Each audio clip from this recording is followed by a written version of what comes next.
Hi my amigos, my name is Cedie and thank you so much for watching this video. And for today, we're going to have another lecture discussion on some mental disorders, giving you the signs and symptoms, the diagnostic criteria, and the treatment plan for every disorder. I hope that this video is useful for you, and please, if this is your first time to visit my channel, please do subscribe at my channel and hit that bell button for you to get notified whenever I post a new video.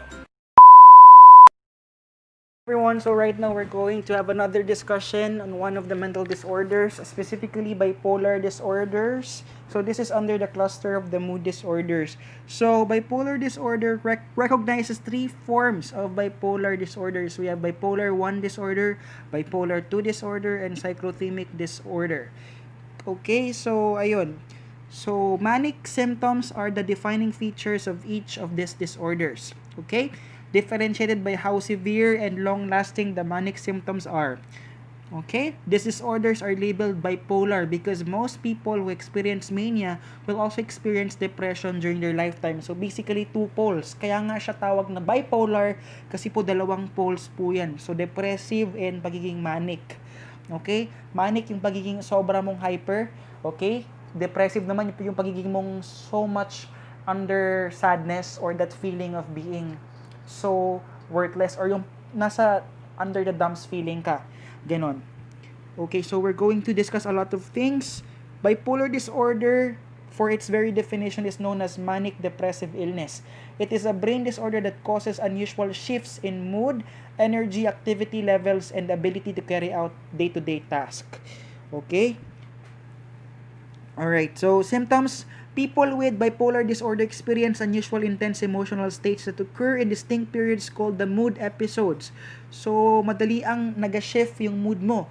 Okay? An overly joyful or overexcited state is called a manic episode, and an extremely sad or hopeless state is called a depressive episode. Sometimes, the mood episode includes symptoms of both mania and depression. This is called a mixed state. Okay, so ang pinaka-defining factor of bipolar disorders is yung level or yung intensity ng pag-shift mo for pagiging manic, then you go to the depressive state. Yun po yung pinaka-defining factor niya. Okay? So, symptoms, okay, addition to mania and depression, bipolar disorder can cause a range of moods, okay, as shown as the scale. So, meron tayong severe depression, moderate depression, or mild low mood. Then, going to normal or balanced mood, then hypomania, and severe mania. So, a person having a hypomanic episode may feel very good, be highly productive, and may not feel anything is something is wrong. Even his family and friends recognize the mood swings. Without proper treatment, however, people with hypomania may develop severe mania or depression.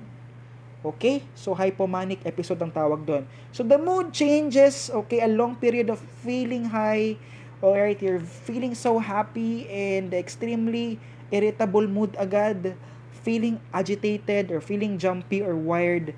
Okay, so yung range ng level of your mood, no? Tapos kung paano siya nag-change, yun po yung mga yung mga definition po kung paano natin ma-identify kung what kind of bipolar disorder siya. Okay? Symptoms of mania or a manic episode and symptoms of depression or a depressive episode. Alright, ito yun. So, symptoms of mania, alright, our manic episode here are as follows. So, talking very fast, jumping from one idea to another. So, very excited ka. From racing thoughts, having that racing thoughts, increasing goal-directed activities such as taking on new projects agad-agad. No? Being restless, hindi ka makatulog, sleeping little lang, having an unrealistic belief in one's ability, behaving impulsively, and taking part in a lot of pleasurable high-risk behaviors. Ayun. So, yun naman, symptoms of depression or a depressive episode includes feeling tired or slowed down, having problems concentrating, remembering, and making decisions, being restless or irritable, no? Changing eating, sleeping, or other habits, and thinking of death or suicide. Ito po yung symptoms under depressive episodes. So, we should be well acquainted of with these symptoms, okay, para ma-identify natin kung anong klaseng episode meron yung isang tao. Types of bipolar, okay, usually last in a lifetime. Episodes of mania and depression typically come back over time. Between episodes, many people with bipolar disorder are free on symptoms, but some people may have lingering symptoms. Okay, 4 basic types of bipolar. Bipolar 1 disorder, defined by manic or mixed episode that last at least 7 days, or by manic episodes that are so severe that the person needs immediate hospital care. Okay? Typically, when we say bipolar 1, at least one episode or mania or mixed episode, kailangan po niyang ma-reach ang manic or yung full mania. Okay? For it to be classified as bipolar 1. Okay?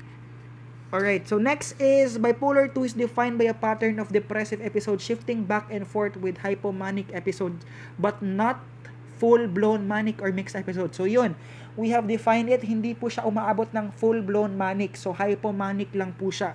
Combination po ng depressive episode. Okay? At least one major depressive episode with at least one episode of hypomania. Yun po. We also have bipolar disorder not otherwise specified. This is diagnosed when a person has symptoms of the illness that did not meet the diagnostic criteria for either bipolar 1 or 2, but the symptoms may not last long enough, or the person may have too few symptoms to be diagnosed. Okay? To be diagnosed with bipolar 1 or 2. However, the symptoms are clearly out of the person's normal range of behavior. Okay, and cyclothymic disorder naman or dycyclothymia, ito po yung mild form of bipolar disorder. Mild po siya, pero this lasts for at least 2 years. Okay, last at least 2 years, numerous periods of hypomanic and depressive symptoms. Okay? Ayun. So, pinaka-common po dito yung we have bipolar 1, bipolar 2, and cyclothymic disorders. Okay, etiology for bipolar disorder. Alright, so the brain and the experts believe that bipolar disorder is partly caused by an underlying problem with the balance of brain chemicals called the neurotransmitters. So, for genetics, bipolar disorders tend to run in families. So, namamana din po siya.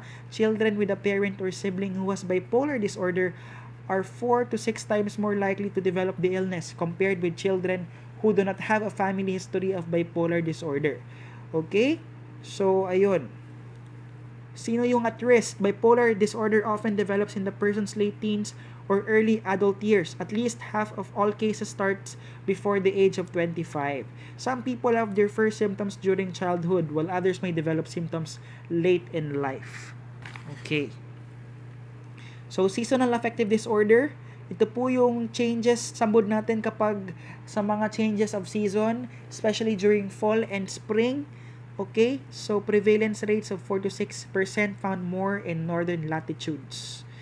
Okay, so prevalence, no data on the prevalence of pre-adolescent bipolar disorder. So lifetime prevalence is from 14 to 18 years old. So ayun po, mean age of onset is 10 to 12 years old.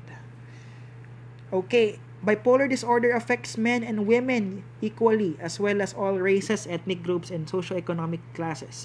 It often develops in a person's late teens or early adults. Okay, so kanina po ito. Suicide risk, the prevalent rates of attempted suicide in bipolar 2 and bipolar 1 is ito po, 32.4% and 36.3%. Okay, so treatments. Okay, here are some treatments. We have medications, mood stabilizing medications are usually the first choice to treat bipolar disorder, such as lithium. Okay, atypical antipsychotic medications are called atypical to set them apart from earlier medications. And antidepressants also are used to treat bipolar disorders, like Prozac and so on and so forth. Psychotherapy also is used to treat bipolar disorder. So, the talk therapy can be effective treatment for bipolar disorder, okay, as well as cognitive behavioral therapy or CBT, family-focused therapy, and psychoeducation. Okay, also we have ECT or electroconvulsive therapy. Okay, so pwede rin po natin gamitin ng ECT. Alright, so that's all for today. I hope you've learned something from our discussion, and thank you so much for listening, guys. And that's all for today, my egos. Thank you so much for watching. I hope you share this to others, and don't forget to subscribe.